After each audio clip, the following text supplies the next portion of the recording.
Hello friends, જય શ્રી કૃષ્ણ, રાધે રાધે. સ્વાગત છે તમારું મારા કિચનમાં.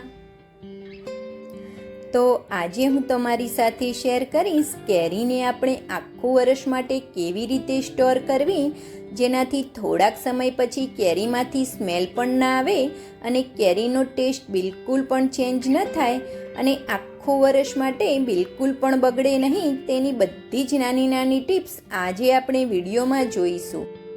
તો વિડીયોને સ્કીપ કર્યા વિના એન્ડ સુધી જરૂરથી જોજો. તો સૌપ્રથમ કેરીને સ્ટોર કરવા માટે આપણે કેવી રીતની કેરી ચૂઝ કરવી એ સૌથી વધારે ઇમ્પોર્ટન્ટ છે. તો હવે કેરીમાં આપણે આ રીતે કડક કેરી હોય, પાકેલી અને કડક કેરી હોય તેવી કેરીનો આપણે ઉપયોગ કરવાનો છે. ઓવર પડતી પાકેલી કે ઢીલી કેરી હોય તેનો આપણે ઉપયોગ નથી કરવાનો ફ્રેન્ડ્સ, નહીંતર થોડા સમય પછી આપણી કેરીમાંથી સ્મેલ આવવા લાગે છે. એટલે કેરીને સ્ટોર કરવા માટે આપણે આ રીતે કડક કેરી હોય તેનો જ ઉપયોગ કરવાનો, જેથી થોડાક સમય પછી કેરી સ્ટોર કર્યા પછી જે સ્મેલ આવે છે તે બિલકુલ પણ નહીં આવે. હવે આ કેરીને આપણે 2 થી 3 પાણીથી એકદમ સરસ ઘસી અને ધોઈ લેવાની છે અને ધોયા પછી આપણે બધી જ કેરીની આ રીતે સ્કિન નીકાળી લઈશું. ફ્રેન્ડ્સ, અમુક લોકોની એવી ફરિયાદ હોય છે કે આપણે કેરીને સ્ટોર કરીએ પછી થોડાક સમય પછી તેમાંથી રસ કાઢવામાં આવે તો તેનો ટેસ્ટ પણ બદલાઈ જાય છે અને તેમાંથી થોડીક સ્મેલ પણ આવે છે. પરંતુ તમે જો આ રીતથી કેરીને સ્ટોર કરશો તો તેમાંથી બિલકુલ પણ સ્મેલ નહીં આવે અને તેનો ટેસ્ટ પણ નહીં બદલાય. તો હવે એ જ રીતે મેં બધી કેરીની સ્કિન નીકાળી અને રેડી કરી લીધી છે. હવે આ કેરીમાંથી આપણે નાના નાના પીસ કરવાના છે. તો સૌપ્રથમ આ રીતે આપણે ઊભા ઊભા કટ લગાવી દઈશું, જેથી કેરીના પીસ કરવામાં એકદમ આસાની રહે. આ રીતે ઊભા કટ લગાવી દઈશું તો કેરીના પીસ એકદમ સરસ નાના નાના થઈ જશે. હવે એ જ રીતે આપણે આડા કટ લગાવી દઈશું. હવે આ રીતે આપણે કેરીના બધા જ પીસ એકદમ આસાનીથી થઈ જશે. આ રીતે બંને સાઈડ આ રીતે આડા કટ લગાવી દેવાના છે, જેથી કેરીના એકદમ સરસ નાના નાના અને એક જ સરખા પીસ થશે. અને કેરીને કટિંગ કરવામાં પણ એકદમ આસાની રહેશે અને કેરીને કટિંગ કરવામાં વાર પણ નહીં લાગે અને કેરી આપણી એકદમ ફટાફટ કટિંગ થઈ જશે. તો એ જ રીતે આપણે બધી જ કેરીના નાના નાના પીસ કરી લઈશું. બીજી કેરીના પણ એ જ રીતે સેમ આપણે નાના નાના પીસ કરી લેવાના છે.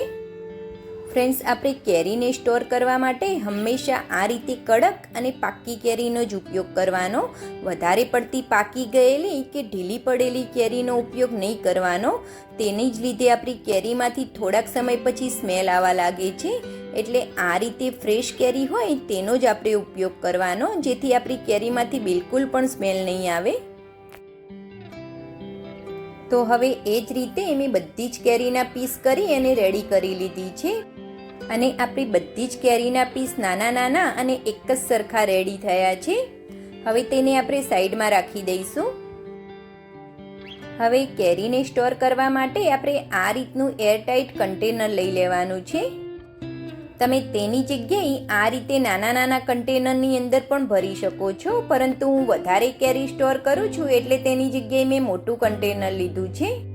તમે એરટાઇટ કન્ટેનરની જગ્યાએ જે જીપલોક બેગ આવે છે નાની નાની, તેનો પણ ઉપયોગ કરી શકો છો.